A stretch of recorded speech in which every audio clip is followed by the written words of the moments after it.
Hide and Go Shriek is a 1988 slasher flick directed by Skip Skulnick, who's better known for co-producing the television series Angel. He hasn't directed much, and there's probably a reason for that. But what is Hide and Go Shriek? Hide and Go Shriek isn't much different than any other slasher movie. A group of young people go to party, have sex, and get killed. This time around, the plot centers around them sneaking into a furniture store and playing hide and go seek for reasons that have no suitable explanation. There is only one thing that sticks in my mind as I sit through a very long hour and a half to finish this. I can't see shit! Seriously, dudes, lighting.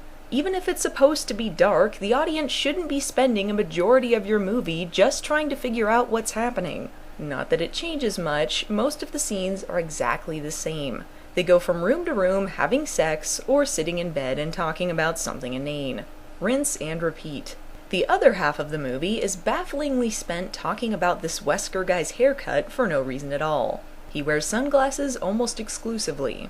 The hell kind of furniture store is this anyway? It's huge and full of mannequins. They do throw in a quick word about how it was weird the mannequins were put in there, but it still just seems like a lame excuse to use them. They didn't have to set this in a furniture store if that's the visual they wanted. Hell, they could have just made it a department store and then they could still use the beds.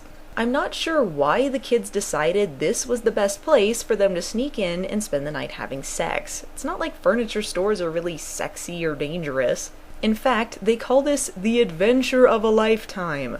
Are we ready to embark on the adventure of our lives? What the hell else do they do for fun if a furniture store is the ultimate adventure? But at least their embarking on this journey brought the best part of the movie.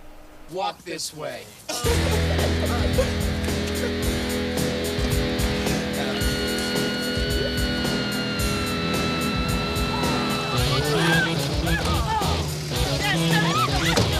Couldn't afford the real song! The reason I bought this movie is because it features the actor Scott Foltz, who was a regular on She-Wolf of London. Before you judge me for being too sad, I must also say this.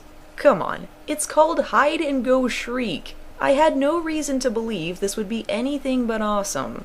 In case you're wondering though, no, his performance was not worth it. He dies pretty early on and spends his death throes in his undies.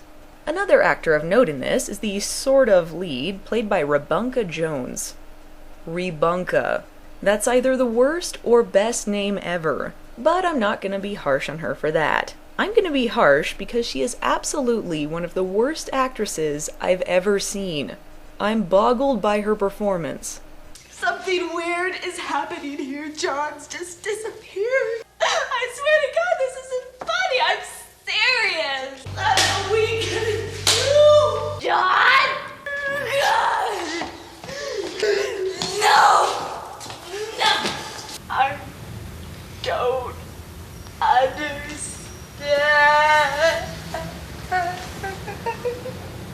Then there's the villain. They spend the whole movie making us think the killer is the creepy security guard who also lives at the store, I guess.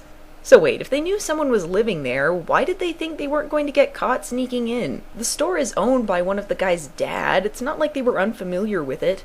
Never mind the fact the guard is an ex-convict that they go out of the way to call creepy, he still lives there. But the big twist is this. It turns out the killer isn't the security guard, but his gay, cross-dressing ex-boyfriend who he met in prison. Who dresses up like people and imitates them to clean up their home and... You know, this twist could have used some work. I guess it was kind of clever, if you don't really think about it. Overall, this was a pretty disappointing affair. I will say the twist at the end was kind of funny, and there are some humorous lines, but the lighting and general sameness of the scenes really hurt my enjoyment of this. It is firmly stuck in the 80s, so you might get some laughs out of the time capsule factor, not to mention Rebunka Jones is borderline so bad it's good in her performance.